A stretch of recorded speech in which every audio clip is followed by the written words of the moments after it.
el activismo es una manera, ¿no?, de expresarnos y de compartirnos con nuestro alrededor, ¿no?, con nuestro entorno, pero sobre todo con ese entorno que realmente nos hace sentirnos mejor, ¿no?, más confortables, que nos va a dar como más calidad de vida, ¿no? Entonces, el hecho de ser activista no es un ocio, no es, o sea, es el hecho de dar el paso, de decir, quiero mejorar la calidad de vida aquí, ya sea para ti misma o para tu entorno. Desde el momento en que se empieza algo colectivo, se entra en un colectivo, te aproximas a un colectivo, ya sea familiar a ti o ya sea por una vivencia que tú has tenido cercana, ahí ya se está haciendo activismo, porque el activismo lo que implica es un cambio en ese malestar, ¿no?, en esa falta de calidad que podamos tener en X ámbito de cada una. Entonces, para mí eso es lo más primordial, para mí es una base también como parte de diferentes colectivos y como persona transversal, ¿no?, en muchos de ellos, y que no he ido a todos ellos a la vez, ¿no?, de golpe, ¿no?, porque en realidad esos pequeños pasos han tenido que ser de uno en uno, ¿no?, según también en las fases en las que se encontraba ese activismo colectivo a mi alrededor, ¿no?, en mi entorno, pero también cómo lo vivía yo.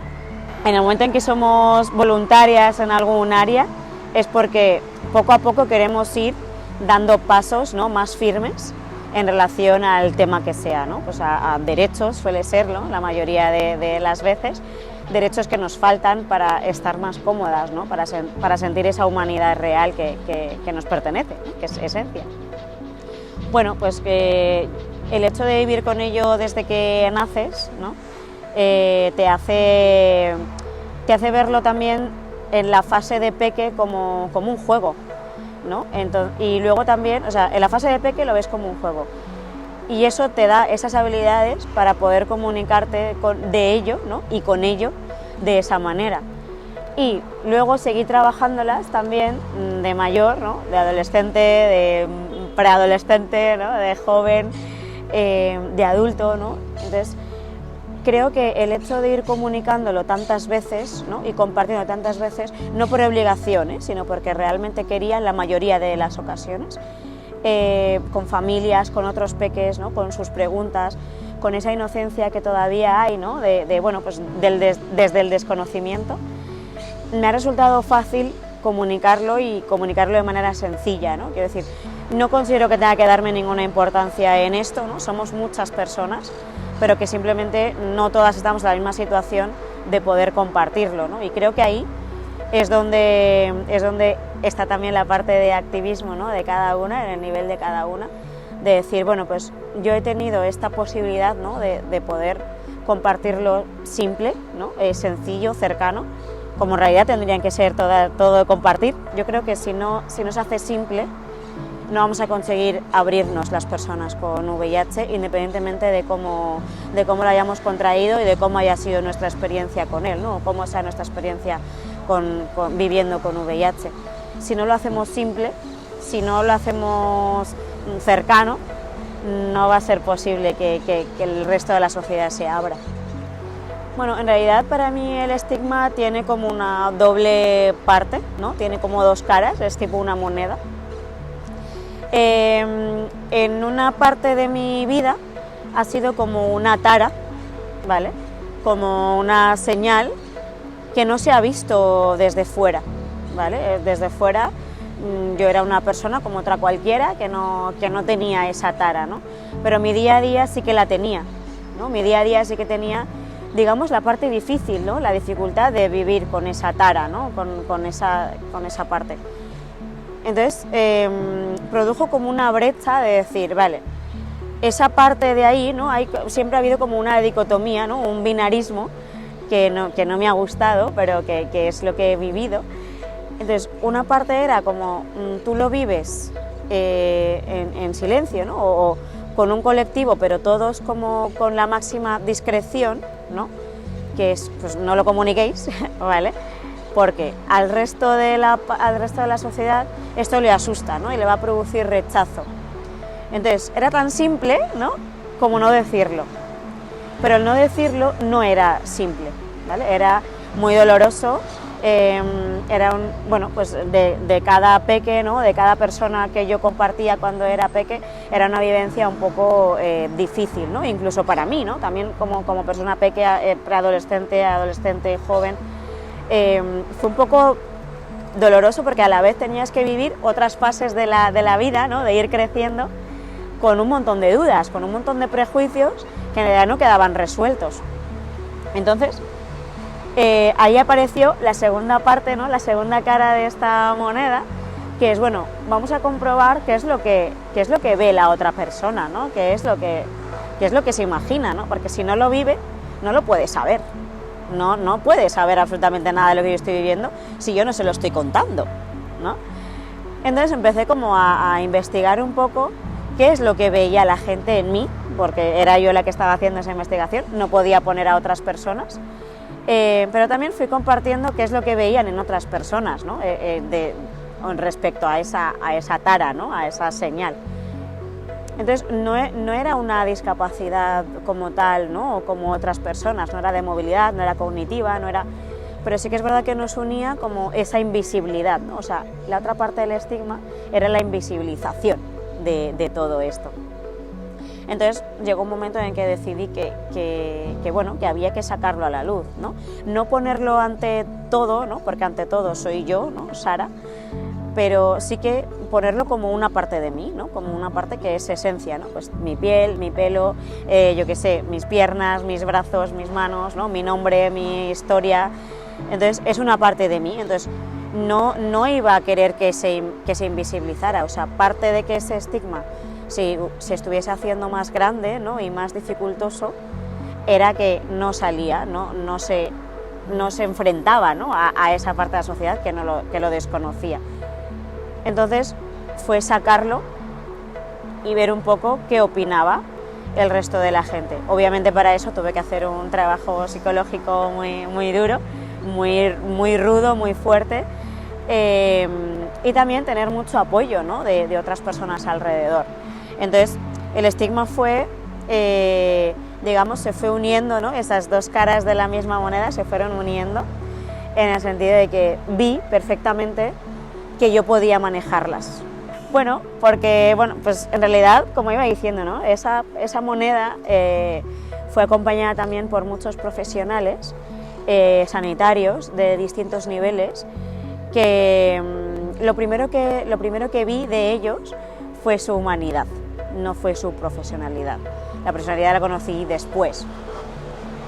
No sé si, porque se enfrentaban a una pequeña de 7-8 años o por lo que fuera, pero se enfrentaban, y lo digo bien porque yo era muy exigente, o sea, yo he sido una paciente muy exigente en el sentido de que quería que me explicasen todo, ¿no? Venía de una dureza de un contexto familiar y personal bastante crudo, ¿no? De migración, ¿no? Por parte de mis ascendentes y de mis progenitores, y entonces no pensaba dar nada, no pensaba dar ningún tipo de información a cambio de nada, ¿no? Entonces era como una especie de negociación con una especie de capo, pero en peque, ¿no? de 7-8 años. No debió de ser fácil tampoco, y eso me acercó también a esa parte, ¿no? De decir, en muchos ámbitos se ve la profesión de sanidad, sobre todo la de médicos, médicas, como que ellos son como los que tienen la última palabra. Para mí, en mi historia con la salud, con la sanidad, no ha sido así nunca, ¿no? Y creo que también eso lo han hecho los profesionales, la humanidad de los profesionales, porque sí que es verdad que me han atendido otros profesionales sanitarios y eso se ha mantenido, ¿no? Esa distancia, ese escritorio, de esa atención, ¿no? Jerárquica, ¿no? Y patriarcal. Y en cambio en este ámbito no la ha habido, en alguna ocasión, ¿no? Pero no ha sido como lo mayoritario. Entonces, ahí me han hecho valorar que el hecho de que la sanidad sea algo importante y sea algo realmente básico, ¿no? y que es un derecho, ¿no? Y que ahora mismo, ¿no? En el contexto en el que estamos, se está faltando a él por diversas vías, En mi caso, los que hicieron que no se faltara ello, y desde hecho hasta hace muy poco, han sido los profesionales, los que han dado como ese primer empuje, ¿no? Los que han dado como esa primera base. Y no por el hecho de ser profesionales en el ámbito que lo son, sino más bien por la humanidad. Entonces, creo que el Ministerio de Sanidad se sostiene no por el hecho de ser el Ministerio de Sanidad, sino más bien por el hecho de los profesionales que lo ocupan, ¿no?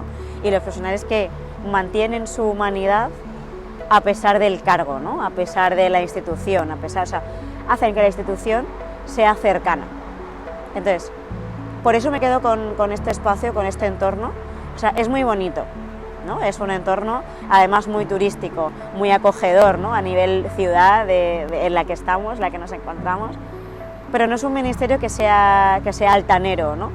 Y no porque la institución no lo sea, sino porque las personas que lo componen no quieren que lo sea, ¿no? Y luchan, de hecho, cada día en las gestiones, en la parte como más administrativa, que es la más compleja también en estas situaciones, como pacientes, ¿no? Y también como profesionales. He vivido ambas, y tanto como paciente como profesional no dejo que la institución, ¿vale?, sea jerárquica, sea patriarcal, sino que sea cercana, y el primer paso es yo como profesional y como persona, ¿no?, aunando esas dos partes en mí. Y eso lo he visto en muchos profesionales, en muchos hospitales de aquí de Madrid, pero también de toda España, ¿no?, que son los que realmente dan el resultado y dan el feedback, ¿no?, a esta institución. Entonces, por eso para mí es tan importante, porque he trabajado con ella, he colaborado con ella y soy parte de ella, me considero parte de ella en todos los ámbitos, como mujer y como persona, ¿no? Bueno, es una cuestión muy bonita, bueno, porque aquí entramos, ¿no?, más en el plano personal, y me gusta que se llame, ¿no?, la historia de sus vidas, de nuestras vidas, ¿no?, en realidad no solo de las personas con VIH, sino también de todas las personas que nos acompañan, que, bueno, pues obviamente, como cualquier patología, ¿no?, crea sus dudas, ¿no?, sus incógnitas. Lo primero es a la persona que la vive, y eso lo tiene que tener todo el mundo presente, ¿no? Creo que es lo más importante. Nos pasa mucho que muchas veces nos cuentan algo, ¿no?, y enseguida estamos con el yo, ¿no?, creo que mi historia se vive más desde el no, respeta mi espacio porque no eres la persona importante o no eres la persona principal en esta historia. No lo digo como algo altanero, ¿no?, ni de superioridad, sino porque a mí también me ha resultado muy bonito respetar los tiempos de otras personas, y creo que es algo que tendríamos que hacer todas, ¿vale? Y me ha resultado también precioso, lo que más, cuando han respetado mis tiempos, y es algo que he tenido la suerte de vivir. Entonces, mi historia personal ha tenido muchos vaivenes, muchos altos y bajos, muchos cambios, ¿no?, de sentido, y eso creo que es lo que le ha hecho mía, ¿no?, y que lleve mi nombre, mis apellidos, ¿no?, y toda mi esencia, ¿no? Entonces, se ha escrito, o sea, empezó muy brusca, digamos, empezó muy plan Big Bang, luego se fue asentando en cierta parte, pero esos asentamientos no fueron fáciles, ¿vale?, sobre todo para mí, porque perdí a mis progenitores, tuve que crecer sin ellos, pero luego conocí a otra familia, ¿no? Tuve muchas familias, ¿no?, tuve muchas madres y muchos padres, y muchos hermanos acompañándome en un proceso, porque pasé por diversos orfanatos. Todo esto en un contexto que no era el mío, no era en el que nací, era otro. Pero todo eso me ha ido dando también esa posibilidad, como os iba diciendo, de poder escuchar, ¿no? Pero escuchar no solo con los oídos, sino escuchar en percepción, ¿no?, en el día a día, en el acompañar. Y creo que también por eso lo he hecho mi profesión, ¿no?, porque es algo que ya me sale solo y es algo que consigo conectar. Entonces, me gustaría que siguiese en ese sentido, ¿no?, de conectar con nuestra naturaleza, con mi naturaleza como mujer. Pues bueno, no sé si mi cuerpo tendrá esa capacidad, no quiero decir, tengo 2 piernas, no tengo la capacidad de correr tipo Usain Bolt, pero bueno, me gustaría ser madre, no sé si biológicamente o de otras maneras, pero sí que es algo que me gustaría intentar, ¿no? Por el hecho de seguir conectando con esa historia, con esa esencia, porque será toda esa herencia es lo que va a tener, ¿no? Esa criatura, ¿no? Además de las personas que me conocen, ¿no? Que tienen un poquito, ¿no? de esa vivencia, ¿no? Y se quedan con un poquito de mi parte, y yo me quedo con un poquito de ellas también, pero me gustaría que eso se forjara un poco en mi historia personal, en la familia que estoy creando, ¿no? Pues tengo una pareja desde hace ya años, me he casado, ¿no? Me he comprometido, entonces quiero que sea como en esa línea de seguir asentándose, porque mi historia personal me gustaría que se siguiese escribiendo sobre esa esencia, ¿no? Esa base de escucharnos activamente, ¿no? Percibiéndonos como personas, no como VIH o bajo, alto, marica, ¿no? Sino como personas, independientemente de las etiquetas luego que tengamos, que cada una también queramos reivindicar o no, ¿vale? Porque a veces queremos reivindicarlas, otras veces no, simplemente las manejamos y ya está, como vengan. Y yo personalmente la fundamento, o sea, mi base fundamental son los derechos, o sea, mi vida en realidad, mi vida personal, esa base de derechos, o sea, la percibo como base de derechos y privilegios, ¿no? Entonces, si el resto de la gente no lo tiene, ¿no? Ahí es donde empieza como mi activismo, ¿no? Es como empieza, como cuando salgo, ¿no? de casa, cierro la puerta y digo, venga, aquí adelante, ¿no? Sigo siendo yo, sigue siendo mi vida personal, pero lo importante es que dentro de casa, ¿no? Dentro de tu espacio seguro, esa esencia se mantenga, ¿no? Y sobre todo haya ese derecho a esa escucha, a esa percepción a ti misma y a la gente que te rodea, y que eso sea algo agradable, que sea algo amigable. Es un derecho, es algo fundamental, ¿vale? Luego ya nos meteremos con los fundamentales, ¿no? En el resto cuando salgamos por esa puerta y los sigamos expandiendo, ¿no? Pero para mí es eso. Entonces, en el momento en que una persona escuchemos o percibamos que una persona no está sintiendo eso, es cuando realmente tenemos que empezar a dar esos pasos, ¿no? Y es lo que realmente me gustaría, ¿no? Que las generaciones actuales, pero también las que vienen, ¿no? Como educadora, como familia que quiero crear, me gustaría que eso también sea su base, ¿no? Es decir, la percepción, la escucha de lo humano, no lo humano como, no, este rubio atractivo lo acepto, ¿no?